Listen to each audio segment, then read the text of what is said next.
क्या drama serial महशर की हैप्पी एंडिंग होने जा रही है या फिर ये ड्रामा जाते जाते सबको गमगीन कर देगा? क्या आयमा सच में मरने वाली है या फिर आखिरी मौका पे आके आयमा को बचा के स्टोरी में नया ट्विस्ट दिखाया जाएगा? दूसरी तरफ क्या आयमा नेक्स्ट एपिसोड में अब्दुल रहमान का सामना करेगी और उसके साथ जाएगी या नहीं? अगर आप ये सब कुछ जानना चाहते हैं तो आज की वीडियो को एंड तक जरूर देखिएगा।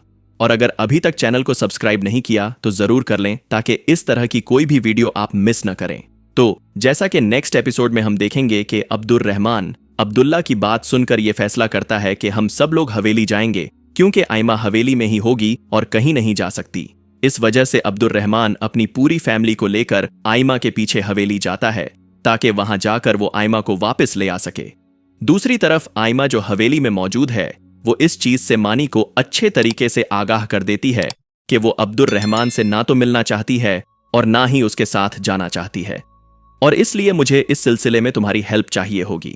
जिसके बाद हम देखेंगे कि मानी ये हेल्प करने की हामी भर भी लेता है और फिर मिलकर वो ये डिसाइड करते हैं कि अगर अब्दुल रहमान यहां पीछे आ भी गया तो आयमा मानी से ये प्रॉमिस लेती है कि तुम अब्दुल रहमान को मुंह तक नहीं पहुंचने दोगे। मैं ये चाहती हूं कि इस मैच की आखिरी आंख मचोली में अब्दुल रहमान से मैं जीतूं और वो मुझ तक कभी ना पहुंच पाए। जिस वजह से हम देखेंगे कि अब्दुल रहमान के आने से पहले ही वो लोग प्लान कर चुके होंगे कि अगर अब्दुल रहमान हवेली में आया तो फिर उस सूरत में क्या करना है। इसके बाद हम देखेंगे कि अब्दुल रहमान हवेली आता है और उसके साथ पारस और उसके दोनों बच्चे भी होते हैं, जहां पर हम देखते हैं कि अब्दुल रहमान जब मानी से मिलता है तो मानी अब्दुल रहमान को तंजिया अंदाज में कहता है कि उसने तुम्हारा बहुत इंतजार किया लेकिन तुम वापस नहीं आए, और अब अगर तुम वापस आए हो तो इसका कोई फायदा नहीं। यहां पर मानी की यह बात सुनकर अब्दुल रहमान को बहुत ज्यादा गुस्सा आता है और वो मानी को कहता है कि मानी, मैं यहां तुम्हारी बकवास सुनने नहीं आया, मुझे आयमा से मिलना है और मैं उसे अपने साथ वापस ले जाने आया हूं। यहां पर हम देखेंगे कि मानी अब्दुल रहमान से कहता है कि ठीक है, फिर अगर तुम यहां तक आ ही गए हो तो फिर मिलवा देता हूं तुम्हें आयमा से। और उसके बाद मानी अपनी जेब से एक लेटर निकालता है और अब्दुल रहमान के हाथ में थमा देता है। जब अब्दुल रहमान वो लेटर खोलता है तो वो लेटर आयमा का लिखा होता है, जिसमें लिखा होता है कि अब्दुल रहमान, मैंने तुम्हारा बहुत इंतजार किया, तुमसे बहुत ज्यादा मोहब्बत की, लेकिन अफसोस तुमने इस चीज की कभी कदर नहीं की। मेरी गलती यह है कि मैं अपनी मोहब्बत का इजहार नहीं कर सकी और तुम कभी मेरी मोहब्बत को समझ नहीं सके, इसलिए अब मैं तुम्हारा सामना नहीं करना चाहती। तुम जहां रहो खुश रहो। तुम मेरी वजह से अपना घर बर्बाद करना चाहते हो, इसका तो मुझे कोई फायदा नहीं होने वाला, इसलिए मेरा अब तुमसे दूर रहना ही बेहतर है।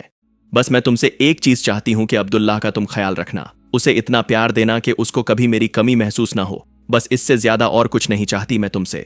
जिसके बाद हम देखेंगे कि अब्दुल रहमान लेटर पढ़कर रो देता है, उसकी आंखें नम हो जाती हैं और वो जोर कतार रोने लगता है।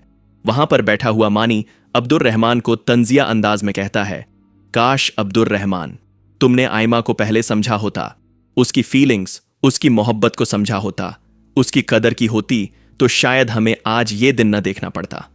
इसके बाद हम देखेंगे कि मानी वहां से चला जाता है और अब्दुल रहमान खाली हाथ वहां से वापस बच्चों और पारस को लेकर लौट जाता है। लेकिन आयमा कहीं नहीं गई होती, आयमा वहीं पर ही मौजूद होती है। और जब मानी आयमा के पास वापस जाता है और उसे कहता है कि मैंने अब्दुल रहमान को तुम्हारा लेटर देकर वापस भेज दिया, तो वहां पर आयमा मानी को थैंक्स बोलती है, उसे कहती है कि मेरे साथ देने के लिए शुक्रिया। यहां पर मानी आयमा को गुस्सा करता है और कहता है, शुक्रिया की कोई जरूरत नहीं, मैं तो हमेशा से ही तुम्हारे साथ था। जिसके बाद हम देखेंगे कि गिलानी साहब को लंदन के हॉस्पिटल से आयमा की रिपोर्ट्स को लेकर पॉजिटिव सिग्नल मिलता है और उसके बाद वो ये फैसला करते हैं कि वो आयमा को मानी के साथ लंदन इलाज के लिए भेजेंगे। लेकिन यहां सबके लिए सबसे बड़ा चैलेंज ये होता है कि आयमा इस चीज के लिए राजी नहीं होती। लेकिन जब गिलानी साहब और उनकी बेगम आयमा को फोर्स करते हैं तो आयमा लंदन जाने के लिए तैयार हो जाती है। और उसके बाद हम देखेंगे कि मानी आयमा को लेकर लंदन के लिए निकल जाता है, जहां पर आयमा का इलाज करवाया जाएगा। लेकिन यहां पर यह देखना बहुत ज्यादा इंटरेस्टिंग होगा कि क्या आयमा की डेथ हो जाएगी या फिर आयमा को डॉक्टर्स बचा लेंगे। दूसरी तरफ पारस का कैरेक्टर कहां खड़ा है? अब वो अब्दुल रहमान के साथ क्या करने जा रही है? क्या वो अब्दुल रहमान को माफ करके और अब्दुल्लाह को अपना के अपनी सारी जिंदगी उसी के साथ खुशी से गुजारेगी, या फिर अब्दुल रहमान को वो सजा देने वाली है? दूसरी तरफ अगर आयमा बच जाती है तो क्या वो अब्दुल रहमान के पास वापस आएगी या फिर अब वो मानी से शादी करेगी? आपको क्या लगता है, क्या अब्दुल रहमान आयमा को डिजर्व करता है या फिर आयमा अब्दुल रहमान को छोड़कर मानी से शादी कर ले? और इस तरह हम इस ड्रामा की हैप्पी एंडिंग देख पाएंगे या नहीं, इस बारे में आप हमें कमेंट करके जरूर बताएं। और अगर आज की वीडियो अच्छी लगी हो तो वीडियो को लाइक, शेयर और चैनल को सब्सक्राइब करना मत भूलिएगा, क्योंकि इस तरह की वीडियोस हम डेली अपलोड करते रहते हैं। मिलते हैं नेक्स्ट वीडियो में कच्चे रिव्यू के साथ, तब तक हमें इजाजत दीजिए। अल्लाह हाफिज।